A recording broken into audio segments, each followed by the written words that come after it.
오늘은 지난 사화에서 밝혀진 내용을 토대로 성남대군의 충격적인 출생의 비밀을 총 2편의 영상으로 나누어서 알려드릴까 합니다. 단해당 내용은 공식 홈페이지와 슈룹 1화부터 4화까지 방송된 내용을 토대로 추측한 개인적인 뇌피셜인 만큼 본방송 내용과는 다를 수 있다는 점 이해 부탁드립니다. 그럼 먼저 성남대군이 왜 중전 이마령의 친자식이 아닌 걸로 의심받게 되었는지 그 배경부터 알려드리겠습니다. 현재 드라마 인물 배경을 설명해 놓은 슈룹 공식 홈페이지를 가보면 성남대군에 대해 이렇게 설명하고 있습니다. 궁 안에서 애지중지 귀하게 자라 세상 물정 모르는 다른 왕자들과 달리 궁박서천에서 민초들의 삶을 겪고 자랐으며 궁에 들어온 순간 대비는 지독히도 자신에게만 차갑게 대했으며 엄마 아빠는 어색한 존재였다고 말입니다. 뿐만 아니라 대비는 성남대군에게 영특함을 드러낸 순간 내 형을 위협하는 걸로 간주하겠다고 경고까지 한 걸로 나옵니다. 그리고 이런 설정 내용은 지난 사화에서 등장했죠.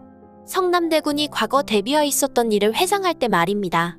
그중 가장 섬뜩했던 장면은 성남대군이 몰라도 될 일을 내관에게 묻고 다닌다고 해서 담당하던 김내관을 저 세상으로 보내버렸다는 대목이었죠. 도대체 무슨 출생의 비밀이 있길래 대비가 저렇게 사람까지 죽여가면서 입틀막을 시키려고 했던 것일까요? 아무튼 이런 이유 때문에 성남대군이 이마령의 친자식이 아니라는 추측이 난무하기 시작했죠. 그리고 지난 2화에서 민가에 머물고 있는 성남대군을 어린 세자가 찾아간 모습까지 나오면서 출생의 비밀에 더욱더 불을 지폈습니다. 그럼 이번에는 성남대군의 출생의 비밀이 쏟아진 사화로 가보겠습니다. 개성대군은 성남대군에게 왜 형님은 10살 때까지 궁 밖에서 지냈느냐고 묻습니다. 뿐만 아니라 성남대군은 세자와 대화를 나눌 때 그동안 숨겨왔던 자신의 비밀들을 말하기도 했습니다. 터촌 살 때 가끔 나타나서 울던 여자분이 있었는데 자신만 보면 울었다고 말이죠. 아마도 그 여인이 성남대군의 모친이 아니었을까 싶은데요. 이에 대해 세자는 어마마마가 사연 있는 여인처럼 울다가 너에게 들켜서 창피한 나머지 나를 보낸 것 같다고 말했죠. 그런데 이런 애매모호한 말들로는 솔직히 성남대군이 이마령의 친자식이 맞는지 아닌지 알 수가 없습니다. 즉 당사자의 말을 들어봐야 더 정확하다고 할 수 있겠죠. 그럼 이번에는 지난 사화에서 중전 이마령과 성남대군이 만났던 장면으로 가보겠습니다. 성남대군은 이마령이 개성대군과 세자의 일을 모두 비밀리에 처리한 것을 놓고 모든 게 자식들을 위한 선택이었다고 말하자 갑자기 이런 질문을 던집니다.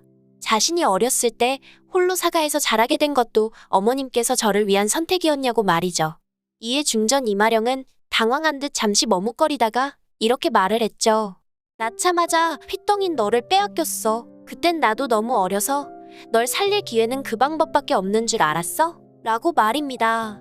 와우, 우리가 모르는 뭔가 충격적인 사연이 있는 듯 보입니다. 그런데 이마령은 분명 자신이 성남대군을 낳았다고 말했습니다.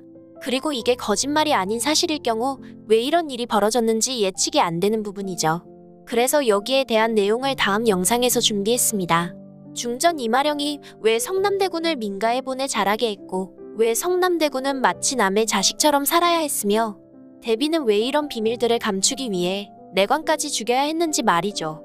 그리고 성남대군의 목에만 왜 큰 점이 있는지 그 이유도 밝혀드리도록 하겠습니다. 오늘 준비한 내용은 여기까지입니다. 많은 의견과 댓글 남겨주시길 바라며 구독과 좋아요 꼭꼭 부탁드립니다. 시청해주셔서 감사합니다.